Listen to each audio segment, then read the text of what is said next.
जय जगन्नाथ। मैं शिवानी चक्रवर्ती। मैं हरशंकर चक्रवर्ती। अपने channel Bong Culling Food Tales में आप सबका स्वागत करते हैं।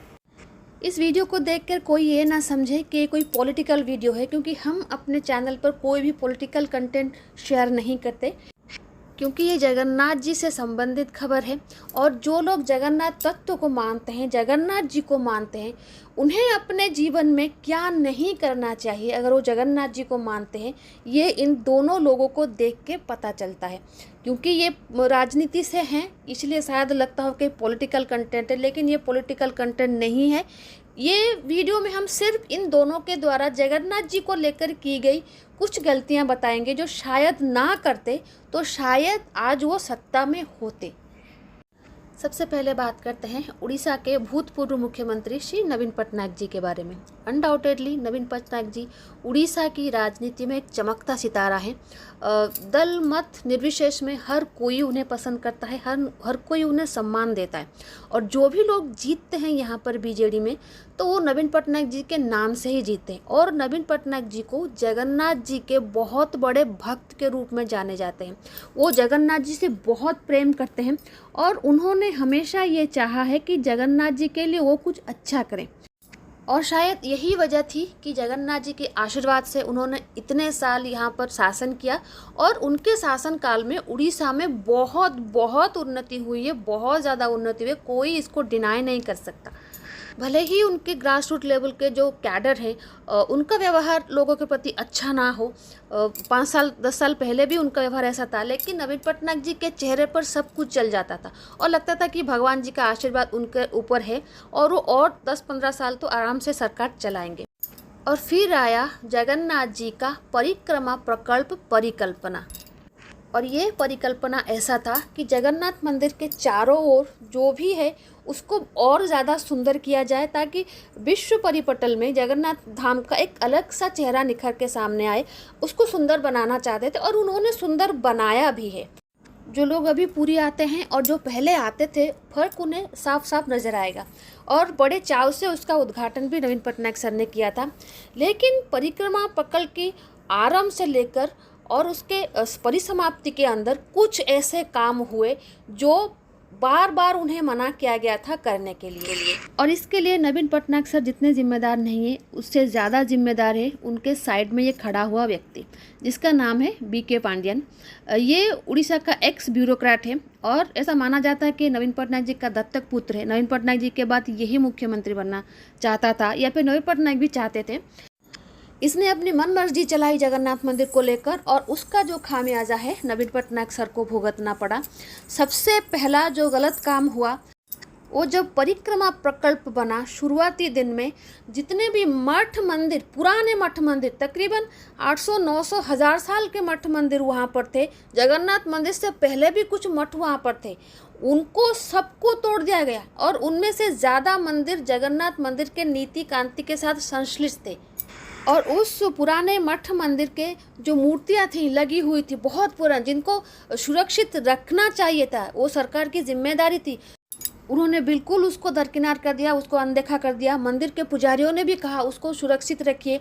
जो हमारे बालू का शिल्प हैं, स्टैंड आर्टिस्ट हैं, जो सुदर्शन पटनायक जी, उन्होंने बहुत बार गवर्नमेंट को चिट्ठी लिखी कि इनको संरक्षित रखने की जिम्मेदारी गवर्नमेंट की है और उसकी ज़रूरत भी है। लेकिन कोई सुना नहीं, क्योंकि बीके पांडियन इतना पावरफुल था, उसके आगे किसी की नहीं चलती थी। वो अपना मर्जी चलाया।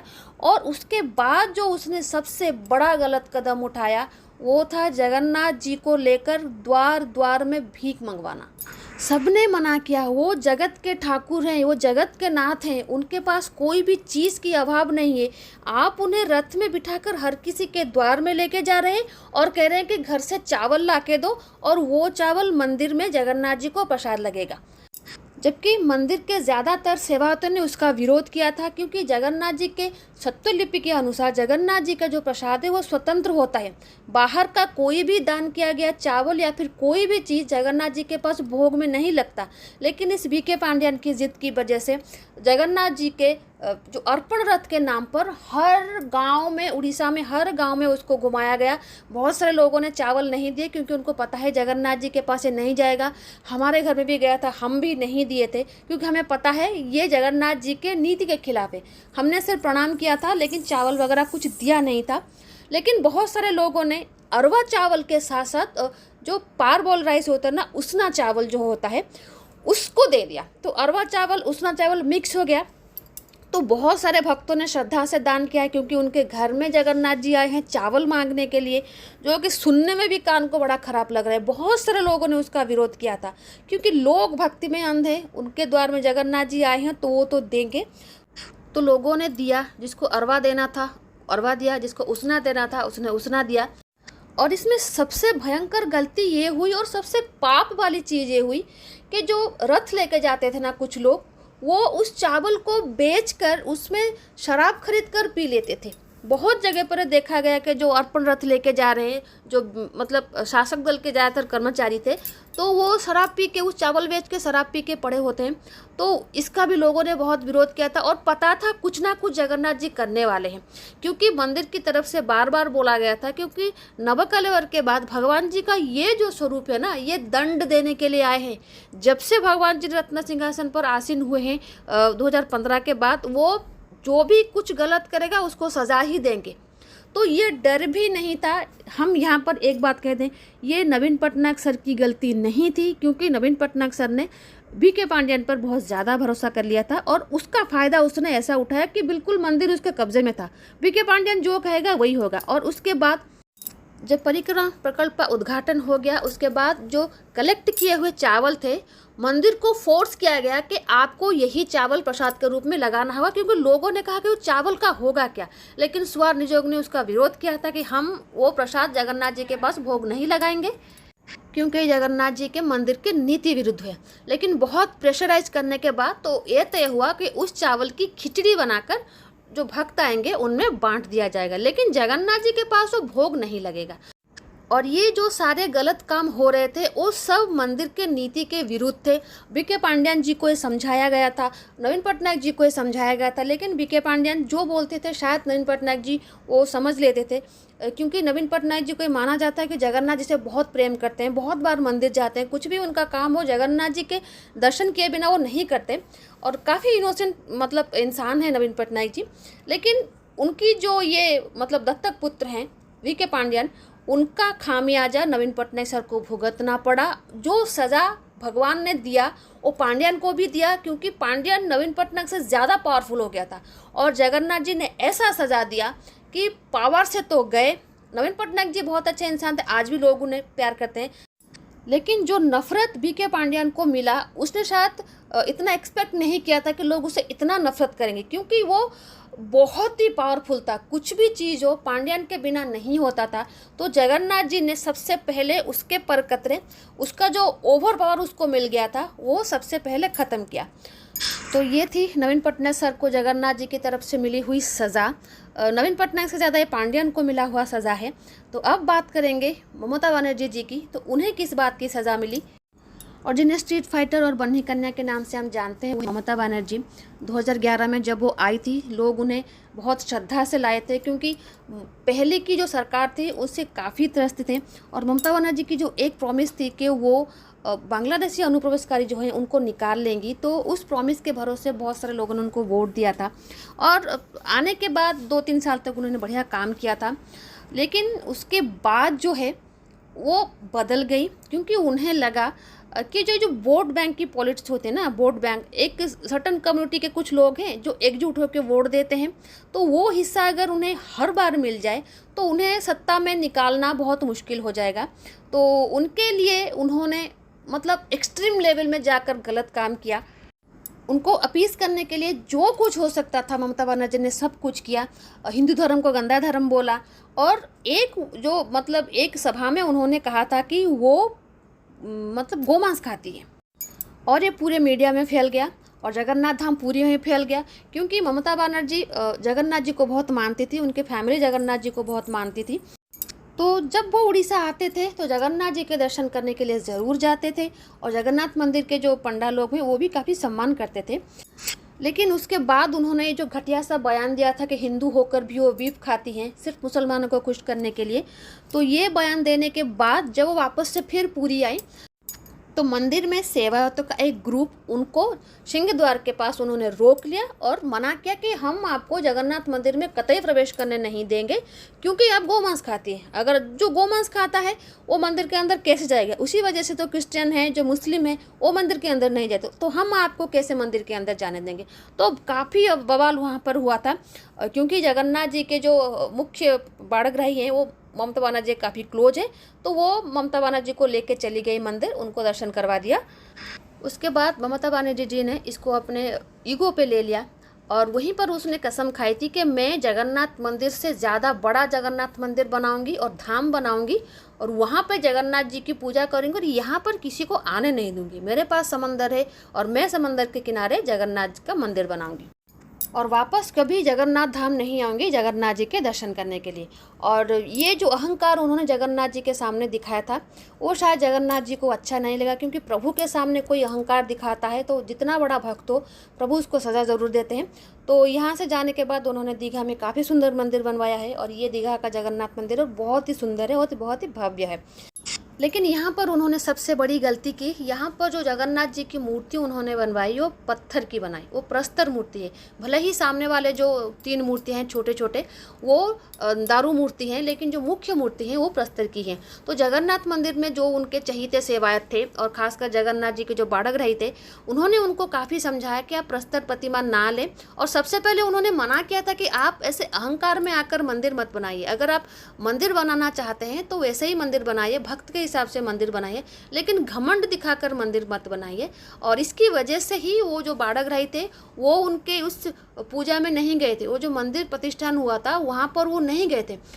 और यही वो बाड़ग्राही है। अभी जो आप अरुण स्तंभ के पास काले कपड़े पहने हुए जिस सेवायत को आप देख रहे हैं ये हैं जगन्नाथ जी के मुख्य बाड़ग्राही और ये ममता बनर्जी के काफ़ी करीबी हैं और यही वो बाड़ग्राही हैं जो हर इलेक्शन से पहले ममता बनर्जी के लिए तांत्रिक यज्ञ करते थे। जी हाँ, आपने सही सुना, ये जगन्नाथ जी के यहाँ पर जो तांत्रिक यज्ञ होता है, क्योंकि जगन्नाथ जी के यहाँ पर तंत्र भी होता है और ये बाड़ग्राही जी उसमें सिद्धहस्त हैं, इसलिए ममता बनर्जी को जिताने के लिए हर इलेक्शन से पहले वहाँ पर जाकर तांत्रिक यज्ञ करते थे। वरना 21 में जो हाल था ममता बनर्जी बिल्कुल भी नहीं जीतती थी, लेकिन जो भी करके उसने जीता, कुछ भी करके जीता हो, लेकिन वो जीती इलेक्शन और ऐसा माना जाता है कि वो जगन्नाथ जी के उस तांत्रिक यज्ञ का प्रभाव था जिसकी वजह से वो जीत गई। लेकिन इस बार इलेक्शन से पहले ये नहीं गए, क्योंकि पहली बात तो ममता बनर्जी ने इनकी बात नहीं रखी, उन्होंने मंदिर बनवाया वहाँ पर जिसकी वजह से नाराज़ थे, क्योंकि जो भी ममता बनर्जी कर रही थी वो अहंकार में आकर कर रही थी और इन्हें पता था जगन्नाथ जी उन्हें सजा देंगी। तो 2021 के बाद इनकी काफ़ी क्रिटिसिज्म हुआ था, क्योंकि लोगों ने इनसे पूछा था आप जगन्नाथ जी के सेवक हैं और ममता बनर्जी इलेक्शन जीतने के बाद जो भी हिंदुओं के साथ करते हैं आप उसको समर्थन कैसे कर सकते हैं, और ख़ासकर आप एक धाम के सेवक हैं। तो ये बात उनके दिमाग में थी और इनको पता था कि जगन्नाथ जी इस बार ममता बनर्जी को बहुत बड़ा सज़ा देने वाले, क्योंकि जगन्नाथ जी जिस तरीके की भगवान है ना वो कभी अहंकार को बर्दाश्त नहीं कर सकते और आप उनको लेकर अहंकार करो। और ममता बनर्जी ने कहा था कि मैं जगन्नाथ जी को ले आए हूँ दीघा, जगन्नाथ जी अब पूरी में नहीं है, अब दीघा है, और ज़बरदस्ती उसको धाम लगाकर बैठ गई। पूरी धाम नहीं है, जगन्नाथ धाम है। तो ये जो अहंकार उन्होंने दिखाया था ना, सबको पता था इसकी सज़ा उन्हें ज़रूर मिलेगी। इलेक्शन में क्या होता है क्या नहीं होता है लेकिन वो अलग बात है, लेकिन एक दैविक आशीर्वाद होता है जो लोगों के ऊपर होता है जो धर्म के पथ पर चलते हैं। तो ये विधर्मी जो ममता बनर्जी बन गई थी उनकी सज़ा उन्हें प्रभु जगन्नाथ जी ने दिया, और ऐसा दिया कि 2011 में जो लोग उन्हें दुर्गा समझ के लाए थे ना, अब 2026 के इलेक्शन के बाद हारने के बाद, इतनी बुरी तरीके से हारने के बाद लोग उन्हें चोर चोर कह रहे हैं। ममता बनर्जी इस तरीके से जाएंगी किसी ने सोचा नहीं था, क्योंकि जिस तरीके की वो लीडर हैं, वो ग्रास रूट से जिस तरीके से उठ के आई थी, जिस तरीके से वो फाइटर थी, उन्हें कभी राजनीति का सत्ता में आने का लालच नहीं था। उन्होंने हमेशा जन सेवा को ही प्राथमिकता दी थी, लेकिन सत्ता में आने के बाद उसका चस्का उनको ऐसा लगा कि वो हमेशा के लिए सत्ता में रहना चाहती थी और उसके बदले में जो भी उन्हें करना था वो करती गई और करना भी चाहती थी। लेकिन इस बार भगवान ने उन्हें रोक लिया, ज़्यादा पाप करने से रोक दिया। और जितने सारे लोगों के आंसू इनके ऊपर पड़े थे, भगवान ने सबका हिसाब कर लिया, उनके अहंकार का हिसाब कर लिया। ऐसा कहना है कि आप भगवान के सामने अपने आप को, अपनी बड़ीमा मत दिखाएं, अपने आप को बड़ा नहीं समझें।